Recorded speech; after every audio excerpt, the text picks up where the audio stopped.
nous, ce qu'on remarque surtout en consulte, c'est que les gens, légitimement, sont pressés de maigrir. Et donc, naturellement, vont plus se diriger vers des régimes. Mais donc, on voit tout de suite l'intrication qu'il y a. Si je suis pressé, ça veut dire que peut-être je vais avoir du mal à accepter certaines choses, la lenteur du processus, etc. Donc, d'emblée... AVS avec Philippe Robichon. Votre silhouette, puisqu'on s'occupe de votre silhouette ce matin jusqu'à 10h. Bonjour, bienvenue. Bonjour Maximilien. Bonjour. Maximilien Bachelard, mais je manque à tous mes devoirs puisque je vous présente avant Fanny Troussard. Bonjour Fanny. Bonjour. Vous êtes diététicienne, nutritionniste et micronutritionniste. C'est ça. Vous exercez en Seine-et-Marne. C'est quoi la différence, entre micronutritionniste et nutritionniste? En fait, la micronutrition, c'est simplement une spécialité de la nutrition. Donc, ça va. C'est pas ceux qui cuisinent au micro-ondes. Voilà, exactement. Ça va être en fait une nutrition qui va aller vraiment dans le détail des vitamines, des minéraux, des oligo-éléments, etc. Maximilien Bachelard, vous le connaissez bien sûr, docteur en psychologie et psychothérapeute. Et vous êtes, Maximilien, président maintenant, puisque vous présidez l'Institut du Comment. Et vice-président d'une autre association, d'ailleurs, Propsy. Mais on en parlera un autre jour de ça. C'est plus un porte-carte que vous avez maintenant. Ouais, c'est une valise. Bah oui, j'ai appris tout ça à Beurre FM. Maigrir, c'est dans l'assiette ou c'est dans la tête? Ouais. Maximilien. C'est un sujet auquel j'ai pensé. Alors, je me suis dit que ce serait important de discuter, de faire venir ma collègue, parce que on a à peu près une même façon de voir l'accompagnement des gens. Et surtout, c'était important pour moi de ne pas jouer les nutritionnistes ou les diététiciens, puis qu'elle fasse pas la psy. Mais il y a forcément, chez certains patients que je vais rencontrer, ces questions-là. Et puis, il y a forcément une question psychologique dans ces accompagnements. Donc, pour moi, c'est important que les professionnels s'arrêtent à leurs limites et fassent bien leur taf. Mais il y a des intrications, d'une certaine manière. Comme avec le médecin, il peut y avoir des éléments relationnels. Donc, je me suis dit que j'allais certainement pas vous ramener une coach en nutrition, mais de vous rapporter quelqu'un qui connaît bien ce métier, la nutrition et la diététique. Enfin, beaucoup de personnes qui ont déjà fait des régimes vont vous dire non, c'est 95% dans l'assiette. Hein. Oui. Ce qui est vrai, ça passe vraiment par l'assiette. Après, je dirais, la question surtout intéressante, c'est que mettons dans son assiette? Est-ce qu'on part sur un régime? Est-ce qu'on part plus sur un rééquilibrage alimentaire? Et nous, ce qu'on remarque surtout en consulte, c'est que les gens, légitimement, sont pressés de maigrir. Et donc, naturellement, vont plus se diriger vers des régimes. Et on voit... Sans presser que ça se voit, en fait. Voilà, exactement, sans presser. Mais donc, on voit tout de suite l'intrication qu'il y a. Si je suis pressé, ça veut dire que peut-être je vais avoir du mal à accepter certaines choses, la lenteur du processus, etc. Donc, d'emblée... que ma collègue propose des bonnes ou des mauvaises choses, c'est aussi comment elle va s'adapter au patient et comment le patient va accepter de ne pas avoir un effet sur sa balance dans les 3 jours, quoi. Ouais. Donc, on voit d'emblée que dans un accompagnement, on peut pas... Fanny n'est pas un distributeur à bonne recette, quoi. C'est ça qui est aussi pertinent. Oui, parce que ça dépend vraiment des patients et des problématiques. Et on voit à côté de ça une multiplication des régimes un peu tout faits, avec des régimes des fois très farfelus. On parlait encore tout à l'heure du régime avocat ou voilà, des régimes dissociés. Le régime banane. Du banana diet. Voilà, exactement. Du banana diet, exactement. En anglais, ça sonne bien. Ça peps, là. C'est que le problème, c'est que régime des bananes, c'est moins vendeur. Non, c'est déposé. C'est déposé. Donc banana diet, c'est un peu mieux. Ouais. Ah oui, tout à fait. Mais vous nous disiez que c'est le parfum du mois, le régime banane. Oui, parce qu'il y a une notion un petit peu de marketing et donc de mode, quelque part. Sauf que quand on creuse un peu, est-ce que ces régimes marchent? Finalement, ils marchent, c'est tout le problème. Je suis même persuadé que de cette émission, certains qui vont l'écouter vont dire « Tiens, je ne connaissais pas le régime banane, qu'est-ce que c'est ?» Et j'en connais même qui vont l'adopter parce qu'ils auront vu ce que c'est et qu'ils vont croire ce qu'on leur vend suite à la lecture de la description du régime banane. Quoi. Oui, sauf qu'après, ça peut être aussi intéressant de bien préciser que ces régimes-là fonctionnent à court terme et moyen terme. Mais quand on prend, nous, notre loupe un petit peu de professionnels de la santé, on a une perte de poids, certes, mais on a surtout une perte de masse musculaire. Et donc, le patient, au perte quotidien... du muscle, on peut faire ça rapidement, en plus. Voilà, c'est ça. Et donc, le patient, au quotidien, va brûler moins de calories et donc va reprendre du poids très facilement au moindre écart. Et c'est souvent ce que les patients nous rapportent. Mais c'est fou, moi, je prends du poids au moindre écart.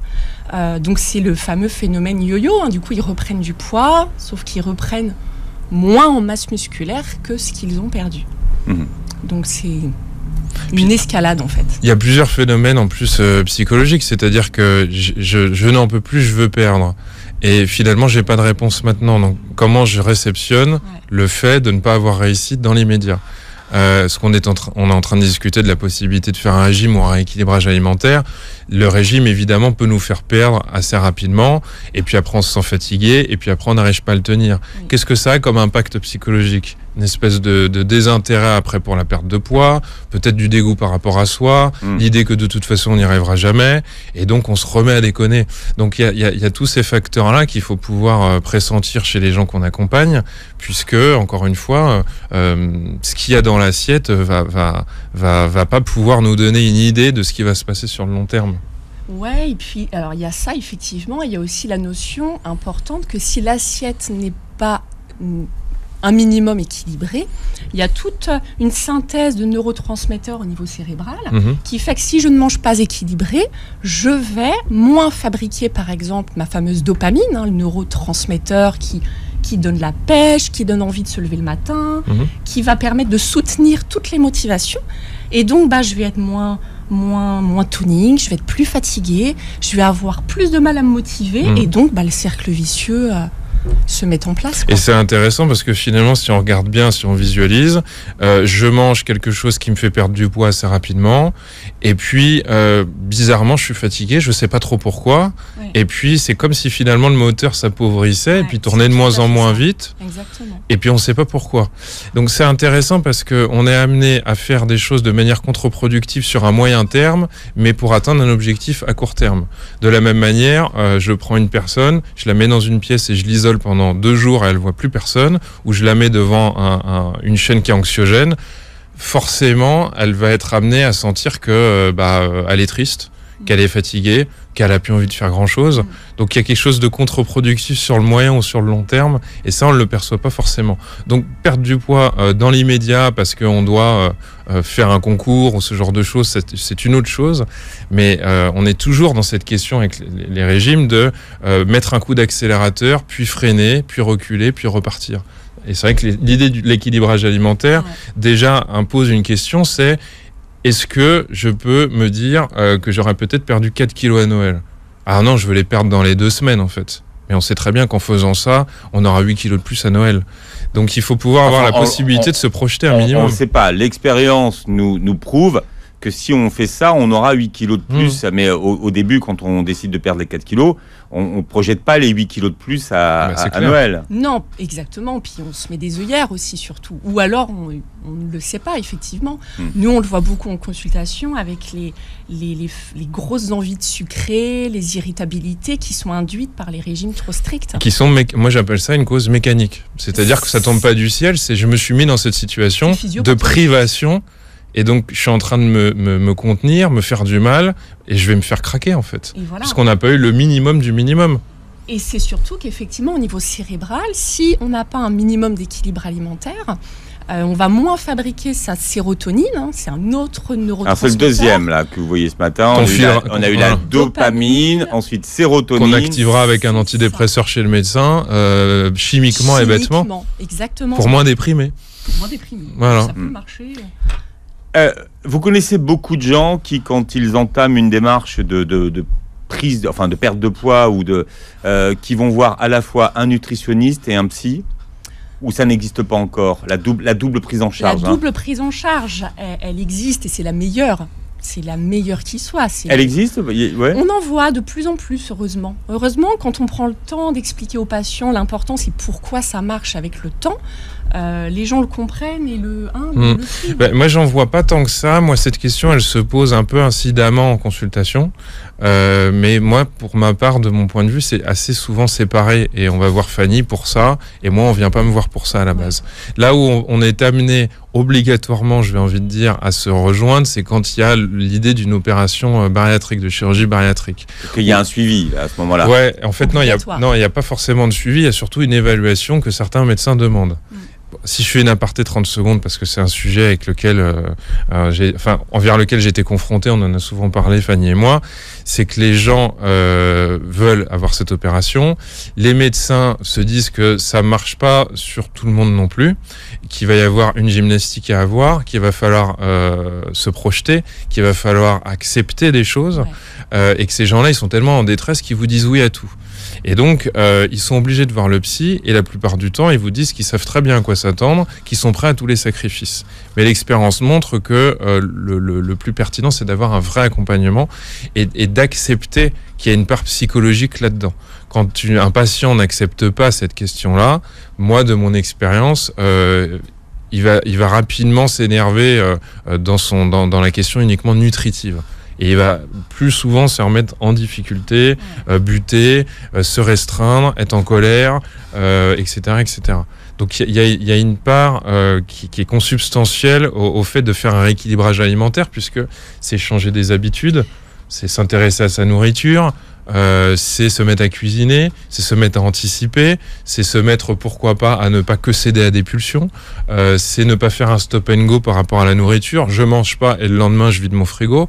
Donc tout ça, ça appelle à révolutionner finalement l'organisation mentale des gens, quoi. Enfin, je sais pas si tu le ressens comme ça. Et puis c'est aussi, ça me fait surtout penser à comment je vais, non pas gérer mes émotions, mais comment je vais les apprivoiser. On a beaucoup de patients où c'est vraiment ce qu'on appelle la nourriture doudou. Donc je mange pour me réconforter, ou je mange parce que je m'ennuie, je mange parce que je suis fatiguée. Voilà, il y a toujours une dimension quand même émotionnelle.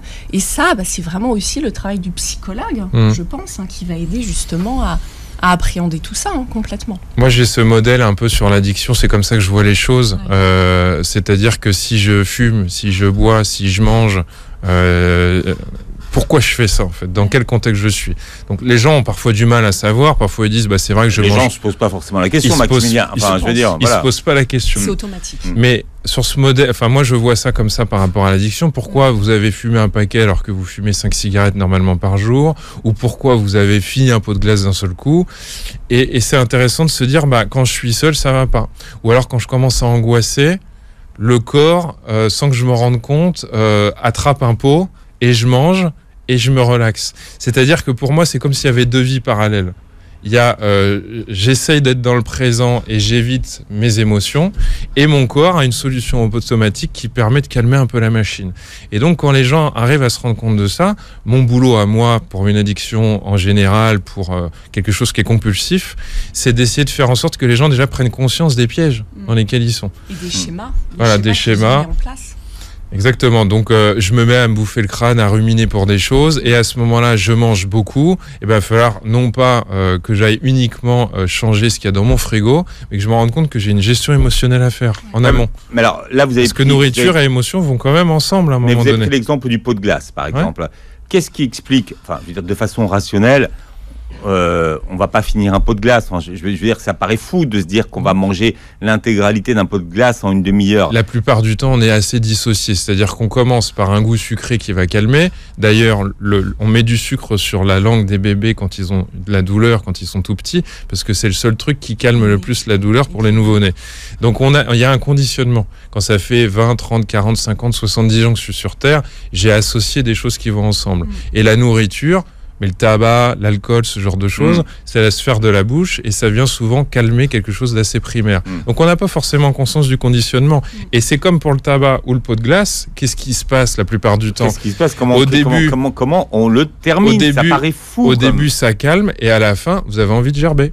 On est d'accord. Et vous vous dites, c'est n'importe quoi, et vous ne refaites pas un pot de glace le lendemain. Avec la culpabilité aussi. Avec tout ça qui se met en place. Donc, je jette mon pot de glace, j'en achèterai plus, c'est terminé. Voilà. En plus, il y a aussi le fameux schéma de restriction cognitive où je n'ai pas le droit de manger de la glace. Il faut que je t'explique ça, c'est très important. Alors, on va parler de la restriction cognitive dans un instant, puisqu'on parle justement de cette dualité qui a finalement, est-ce que maigrir, c'est dans l'assiette ou maigrir, c'est dans la tête? On en parle jusqu'à 10h. Et cette question qu'on vous pose ce matin, maigrir, c'est dans l'assiette ou dans la tête? On en parle avec mes deux invités.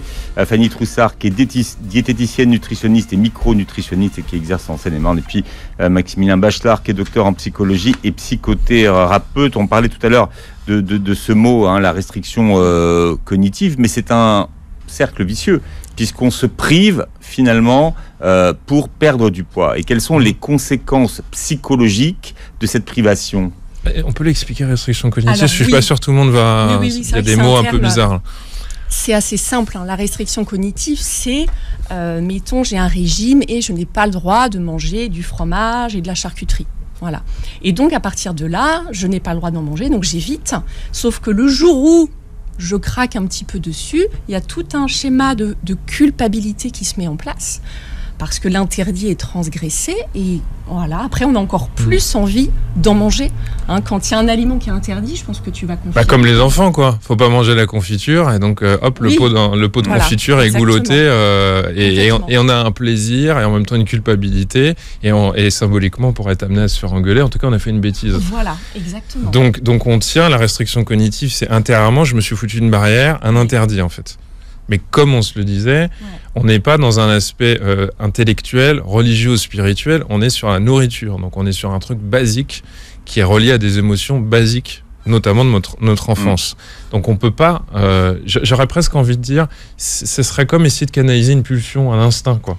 Ça va tenir, mais à un moment donné, ça va casser, quoi. Au bout d'un moment, ça va flancher. C'est exactement ça. Ce qui est logique, c'est quand le cerveau fonctionne bien. On ne peut pas se dire je n'ai plus le droit à vie de manger tel ou tel aliment. C'est au niveau du cerveau. Ça, enfin, j'allais dire obligatoire, mais en tout cas, c'est perdu d'avance. Si on interdit un aliment, on craque. Oui. Surtout qu'en plus, souvent, les interdits, ce sont des choses qu'on aime et qu'on mange en belle quantité. Donc, ça va être le patient qui adore manger du fromage. Ça va être le patient très sucré qui adore manger des gâteaux. Voilà, ce sont en plus des aliments plaisir. Mais il y a un truc, si par exemple, il y a un truc qu'on dit chez les alcooliques anonymes qui est très intéressant. C'est un élément fondamental, c'est qu'on dit aux gens, à l'intérieur de ce groupe, tu vas arrêter de boire pendant 24 heures. Ouais. Et c'est 24 heures à la fois. Tous les matins, tu te lèves, tu te dis, je ne boirai pas au moment jusqu'à me coucher. Et ça, c'est fondamental parce que les gens n'arrêtent pas de boire parce qu'on leur dit, tu ne boiras plus jusqu'à ta mort. Ça déclenche un effet qui fait qu'on se dit, c'est trop loin, je n'y arriverai pas. Donc la restriction cognitive, elle pose d'emblée la question de quand est-ce que ça va craquer, en fait. C'est ça. Ça me fait penser, on a souvent justement des patients qui nous disent, allez, chaque lundi matin, je me dis, je me remets au régime. Donc il y a effectivement cette notion un petit peu d'impératif où il faut tenir le plus possible dans la durée. Et puis finalement, c'est du vécu ça, tous les lundis matins, je me remets au régime. Exactement. Ouais. Bah déjà au régime, c'est pas je continue mon rééquilibrage alimentaire. C'est ça, complètement. Mais donc il y a quelque chose comme ça qui est compliqué. Puis il faut aussi savoir en fait que plus on est dans la restriction cognitive, plus au moment de craquer, donc on a fait une faute et on s'en veut et c'est dur. Alors que si on arrive à se détacher de la restriction cognitive, on peut se dire, j'ai fait attention du lundi au dimanche, donc ça fait 21 repas. Sauf que le dimanche soir, le 21e repas, j'ai mangé une grosse pizza. Qu'est-ce qui se passe pour les gens qui sont finalement un peu trop durs avec eux-mêmes? Il se passe toujours la même chose. C'est foutu. À quoi bon? La balance va exploser et donc la digue a pété et lundi matin, on est reparti à faire n'importe quoi. Alors que je leur dis souvent, et c'est pas mon taf, mais je leur dis, écoutez, faites la moyenne de la semaine. Vous allez peut-être, madame, et c'est pas impossible, prendre 250 grammes lundi matin. Sauf que dimanche d'après, si vous continuez à faire assez attention sans trop vous restreindre, ils auront disparu, vous aurez même continué à perdre un petit peu. Donc c'est comment mentalement, ça me fait vriller en fait. Ça potentialise un espèce de sortie de route. Le fait d'avoir rompu le contrat. Voilà, on en est toujours là en fait. Ouais. Et d'ailleurs, souvent, les patients dans ce schéma de restriction cognitive c'est tout ou rien. C'est le foutu pour foutu. J'ai commencé à manger de la glace. Foutu pour foutu, je continue, je termine le pot. C'est vraiment la et parfois les gens se mettent à pleurer parce qu'ils se disent j'en pouvais plus, je voulais de la glace et puis je suis nul et puis c'est tellement bon et puis il y a de la rage quoi. Vous voyez, il y a un truc, mon corps va exulter quoi. Ouais. Je l'ai tellement contraint que maintenant c'est bon. Quitte à mourir, j'y vais quoi. Je fumerai, je boirai, je mangerai jusqu'au bout. La grande bouffe, ça fait penser à ce film-là. C'est on y va et on va se tuer quoi, parce que il y en a marre de se faire mal quoi. Alors que le rééquilibrage alimentaire doit donc inclure l'idée que on va pas se faire mal. Il va falloir qu'on ait un minimum de plaisir. Et le rééquilibrage alimentaire inclut, a fortiori, ces aliments plaisir. Ça va inclure du fromage, ça va inclure de la glace. Sinon, on a une vision vraiment scindée et ça ne ça ne peut jamais fonctionner. À long terme, ça ne fonctionne pas, c'est certain. Oui, c'est vrai que c'est toujours un premier frein, c'est que quand je dis vous pourriez aller voir ma collègue, les gens ont peur de plus pouvoir manger leur plat de pâtes avec du fromage. Oui. Et souvent, je leur dis, en rigolant, je leur dis, vous savez, peut-être qu'elle vous fera mettre plus de fromage encore, mais elle vous fera réduire les 250 grammes de glucides que vous bouffez, elle vous en fera manger peut-être 130, et vous mettrez un peu plus de fromage. Alors déjà, les gens sont un peu étonnés, et je leur dis, oui, parce qu'en fait, ce qui vous fait grossir, c'est peut-être pas tant les lipides, c'est peut-être les glucides. Et ils se rendent compte à ce moment-là qu'ils ont une vision des choses qui est fausse, puis comme ils veulent en savoir plus, je leur dis, allez voir la dame, parce qu'en fait, c'est pas la torture. Oui, et puis pour leur défense, on a justement on a tellement de régimes maintenant qui existent que les patients, c'est ce qu'on remarque aussi, sont complètement perdus. Ils font un peu de tout mélanger parfois, j'imagine, dans leur tête. Enfin, ils sont perdus parce qu'on dit tout et son contraire. C'est On tout est d'accord. à fait ça. Donc en fait, au bout d'un moment, ça fait 30 ans que je fais des émissions sur le régime, au bout d'un moment, Voilà. il faut manger des pâtes, et puis après il faut manger des pâtes avec des légumes, et puis C'est il faut plus exactement manger ça. de pâtes, et puis il faut pas manger du fromage. Ah mais non, on n'a plus le droit de manger du fromage. C'est Ah mais ça. non, le gras c'est bon. C'est Non, le ça. gras c'est pas bon. Enfin, Merci Marie-Claire, quoi. On en revient toujours au même. Il n'y a pas que Marie-Claire, non. Il y a J'entendais encore récemment que la quantité de viande était déterminée simplement par la taille de la personne. Ce qui voudrait dire que moi, qui fais 1m70, qui suis assise toute la journée, je dois manger la même quantité de viande qu'un homme d'1m70 qui travaille dans le bâtiment. Qui pose du béton toute la journée. Voilà, Ouais. c'est un non-sens total. Et c'est des choses qu'on entend régulièrement. Donc c'est vrai que les patients dans tout ça... Et c'est ça qui est malheureux aussi dans toute la question de la communication dans nos boulots. C'est pour ça que j'ai fait la blague sur le coaching. C'est qu'à un moment donné, on peut pas simplement réduire l'information à la phrase la plus simple pour la lancer aux gens. Je sais que les gens veulent des solutions miracles, mais en fait, c'est pas bien compliqué. Miracle, facile à comprendre. Oui, facile à appliquer. Mais c'est pas compliqué ce qu'elle dit. Oui, mais d'accord. Mais parfois, ça ne se résume pas à une phrase, peut-être à 3 phrases. Certains rééquilibrages alimentaires, bon, voilà, c'est faut y penser. Il faut y penser. Y penser quand on fait les courses, y penser quand on fait à manger. Voilà. Et calculer ce qu'on met dans son assiette. Et ça devient une habitude après. C'est ça qu'il ne faut pas oublier non plus. Parce que quand vous dites ça, vous êtes un peu dans l'idée qu'il va y avoir encore un effort comme dans la restriction. Mais en fait, à un moment donné, vous vous rendez compte qu'il y a plein de produits que vous pouvez acheter, que vous ne connaissez pas, que vous n'achetez jamais et qui sont très rassasiants, qui sont bons et qui procurent du plaisir. C'est en même temps, d'une certaine manière, prendre une nouvelle habitude. C'est pour ça que j'aime ce terme de rééquilibrage alimentaire, c'est qu'on va prendre des nouvelles habitudes.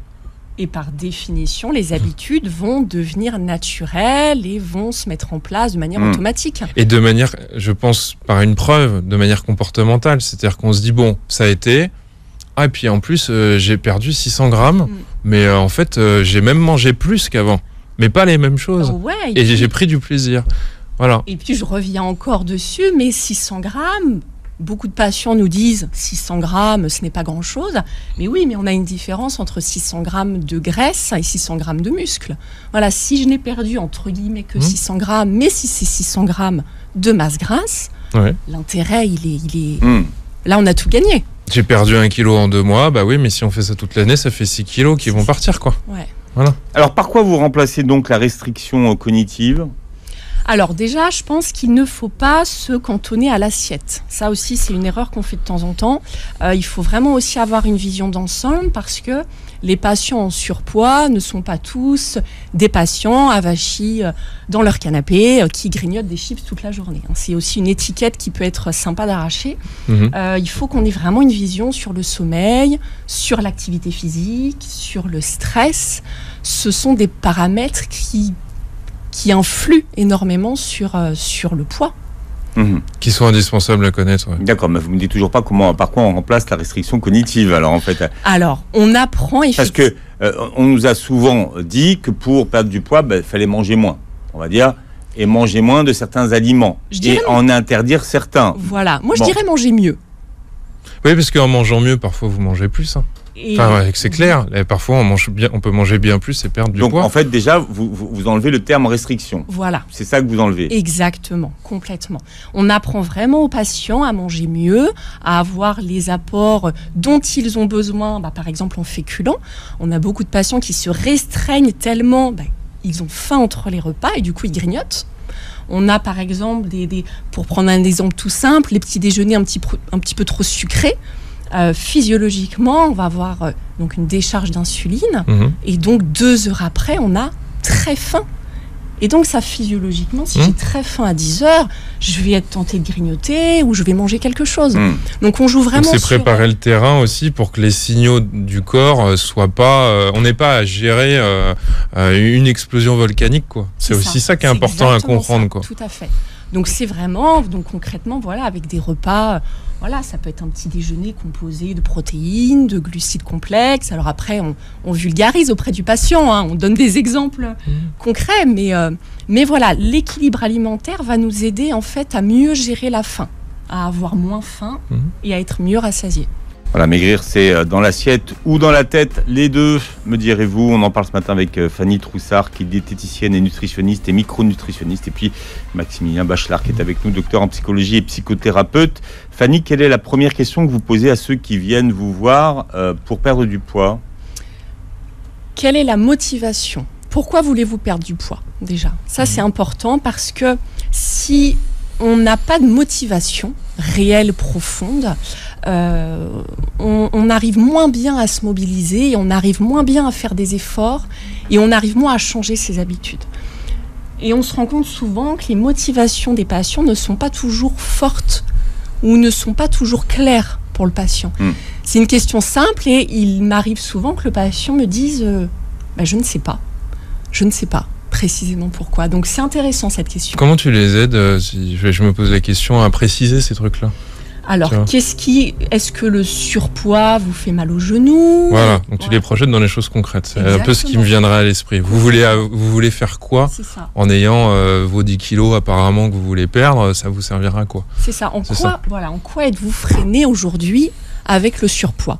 Je ne peux pas faire d'acrobranche avec mes enfants, je pleure dès que je fais les boutiques, je me cache avec des ça doit revenir souvent. Je ne m'habille qu'en noir, j'ai très mal aux genoux, j'ai dû arrêter de faire du sport. Voilà, ça c'est du concret. Maximilien, vous, comment vous qualifiez, pour vous, c'est quoi une motivation forte pour perdre du poids ? Je pense que c'est une motivation déjà personnelle, quoi. Parce que si je fais le parallèle avec des consultations classiques de psy, quand quelqu'un vient parce que la femme a menacé de quitter le mari, ça suffit pas, quoi. Donc je crois qu'il faut pour qu'il y ait un engagement de la personne et que ça tienne, je pense qu'il faut avoir une représentation concrète.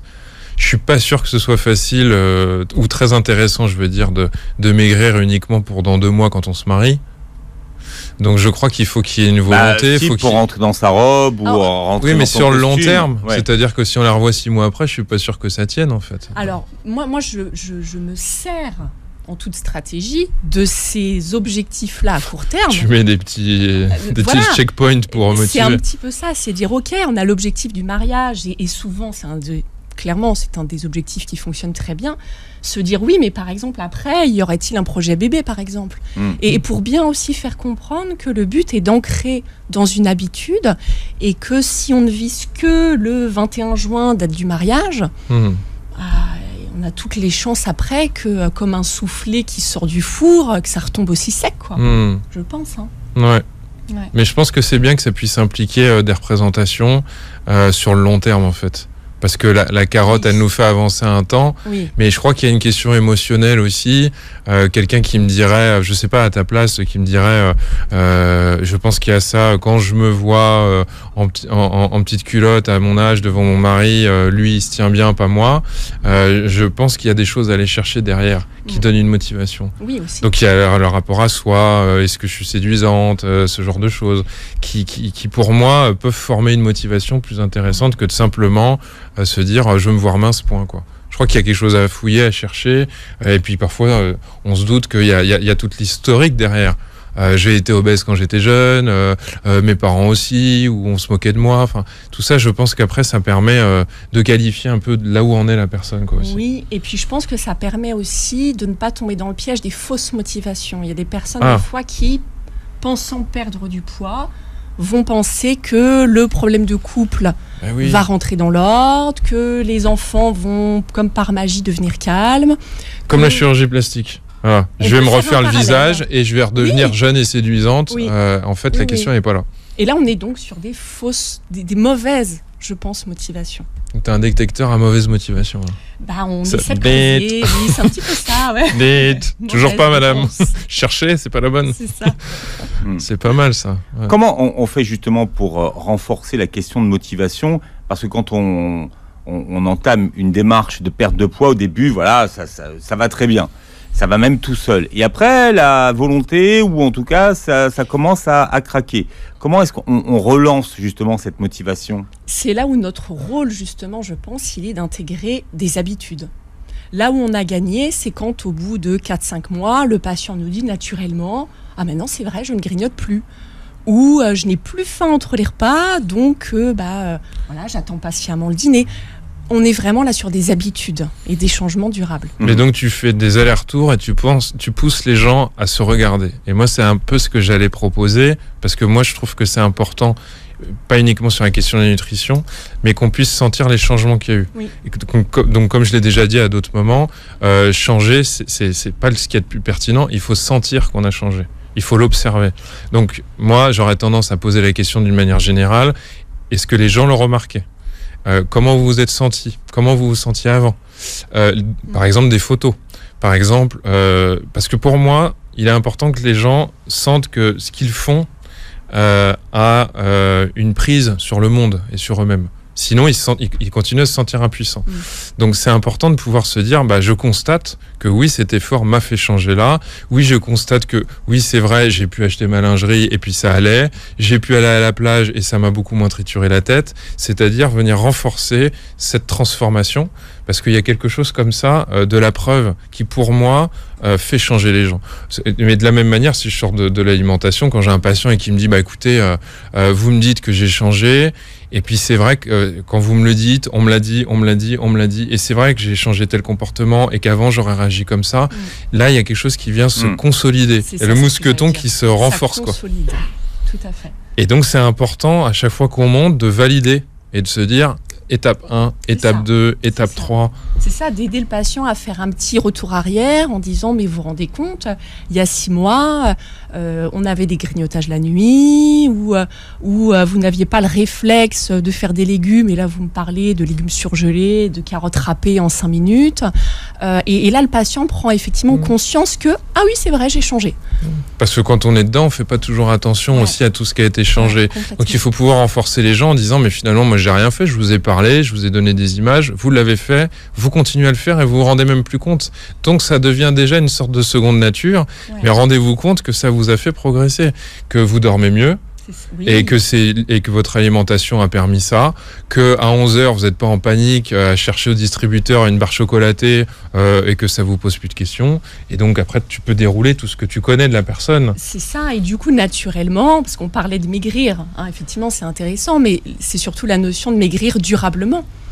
Et c'est là où, après la perte de poids, on arrive aussi beaucoup plus facilement à stabiliser son poids de forme. Quand les réflexes sont acquis, après, on est beaucoup plus tranquille, je pense. Parce que finalement, comme pour l'addiction, encore une fois, je pense que l'esprit et le corps se réunifient un peu. On est un peu plus au contrôle de sa vie, en fait. Et c'est très agréable de se dire, voilà, j'ai une semaine avec une nouvelle habitude alimentaire, j'ai pris du plaisir, et je constate que je suis vraiment aux commandes. Je sais ce que j'ai mangé, parce que ça, tu ne l'as pas dit, mais quand les gens entament une démarche pour la première fois de réflexion, il suffit de leur demander ce qu'ils ont mangé.